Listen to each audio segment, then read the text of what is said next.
إن الحمد لله نحمده ونستعينه ونستغفره ونعوذ بالله من شرور أنفسنا ومن سيئات أعمالنا من يهده الله فلا مضل له ومن يضلل فلا هادي له أشهد أن لا إله إلا الله وحده لا شريك له وأشهد أن محمدا عبده ورسوله اللهم صل على محمد وعلى آله وأصحابه أجمعين أما بعد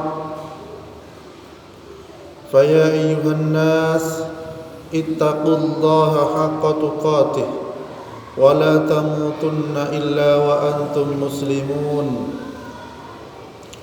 وما أبرئ نفسي إن النفس لأمارة بالسوء إلا ما رحم ربي إن ربي غفور رحيم. Kaum muslimin sidang Jumat yang dimuliakan Allah, bersyukur kita kepada Allah Subhanahu wa taala atas segala nikmat yang diberikan kepada kita sekalian. Tak lupa, marilah senantiasa kita meningkatkan ketakwaan kita kepada Allah Subhanahu wa taala dalam artian menjalankan apa yang diperintahkannya dan menjauhi apa yang dilarangnya. Ya ayyuhalladzina amanu taqullaha haqqa tuqatih wala tamutunna illa wa antum muslimun. Hai orang-orang yang beriman, bertakwalah kepada Allah sebenar-benar takwa kepadanya, dan janganlah sekali-kali kamu mati melainkan dalam keadaan Islam. Quran surah Ali Imran ayat 102. Kaum muslimin sidang Jumat yang dimuliakan Allah, pada kesempatan ini ada sebuah kisah yang termaktub dalam kitab Sahih Bukhari dan Musnad Imam Ahmad bin Hanbal. Diriwayatkan pada suatu salat asar Rasulullah sallallahu alaihi wasallam memimpin salat para sahabat. Tidak ada yang berbeda dengan salat-salat sebelumnya, hingga Rasulullah sallallahu alaihi wasallam menutup salat. Ketika Nabi salam, beliau bergegas pergi ke rumah salah seorang istrinya tanpa berzikir dan berdoa terlebih dahulu. Pada kejadian ini para sahabat terkejut apa yang dilakukan oleh Nabi, tidak seperti biasanya. Maka ketika Nabi sallallahu alaihi wasallam kembali kepada sahabat, kepada jamaah, beliau menjelaskan kenapa beliau tergesa-gesa ulang. Akhirnya disampaikan dalam sebuah hadis, beliau bersabda, "Saya ingat pada sepotong emas yang ada di tempatku, maka saya tidak senang kalau benda itu mengganggu fikiranku untuk menghadap Allah Ta'ala. Oleh sebab itu, saya menyuruh supaya harta tadi dibagi-bagikan." Hadis riwayat Bukhari dan Ahmad. Jadi yang membuat beliau tergesa-gesa barusan selesai sholat dan pulang menuju rumahnya, ternyata di situ ada harta yang tersimpan yang mengganggu pikiran beliau, dan segera beliau membagi-bagikannya. Kaum muslimin sidang Jumat yang dimuliakan Allah, ini merupakan sebuah pelajaran bahwasanya Rasulullah sallallahu alaihi wasallam tidak menunda-nunda kebaikan, alias beliau menyegerakan untuk melakukan kebaikan, untuk melakukan amal soleh, untuk ketaatan kepada Allah Subhanahu wa taala. Nabi sallallahu alaihi wasallam mewanti-wanti kita akan datangnya suatu masa di mana keadaan menyulitkan kita untuk beramal soleh. Rasulullah bersabda yang artinya bersegeralah beramal soleh sebelum datang 7 perkara. Apakah kalian menunggu tibanya kefakiran yang melalaikan, atau tibanya kekayaan yang menyebabkan kecurangan, atau tibanya kesakitan yang merusakkan, atau tibanya usia tua yang menyebabkan pikun, atau tibanya kematian yang mempercepatkan lenyapnya segala hal, atau tibanya Dajjal, maka ia adalah seburuk-buruk makhluk gaib yang ditunggu.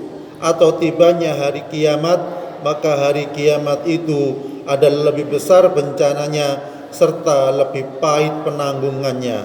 Hadis riwayat Tirmidzi. Dalam hadis ini seakan-akan berbicara kepada kita sebuah pernyataan yang perlu kita renungkan.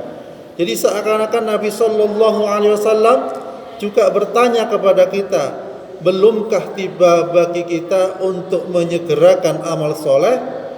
Belumkah waktunya untuk kita memanfaatkan usia yang masih ada?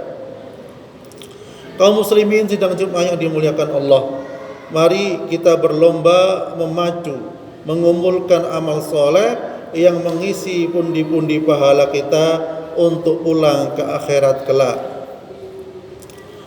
Kaum muslimin sidang Jumat yang dimuliakan Allah, sampai diingatkan dalam firman Allah, hatta idza jaa ahaduhumul maut qala rabbi irji'un la'alli a'malu salihan fima taraktu kalla innaha kalimatun huwa qailuha wa min waraihim barzakhun ila yaumi yub'atsun.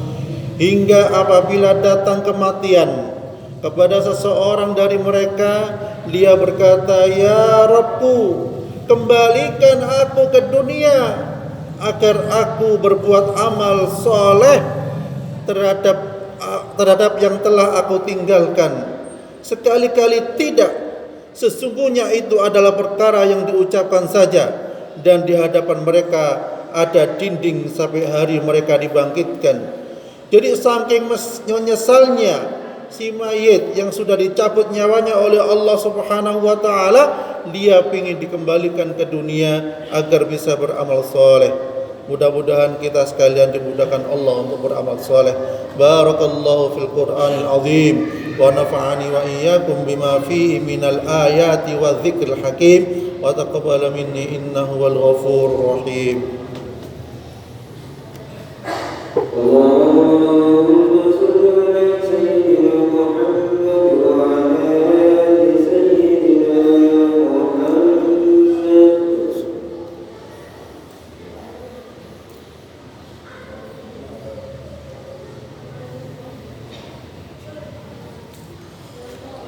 Innal hamdalillah nahmaduhu wa nasta'inuhu wa nastaghfiruh wa na'udzu billahi min shururi anfusina wa min sayyiati a'malina.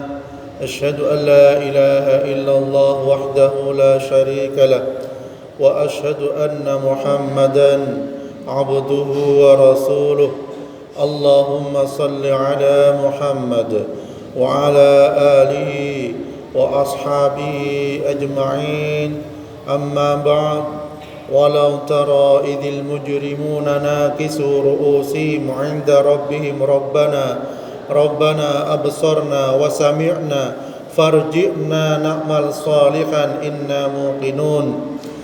Kaum muslimin sidang Jumat yang dimuliakan Allah, oleh karena itu mari kita berusaha bersama-sama menyegerakan amal soleh untuk bekal kita di yaumil akhir.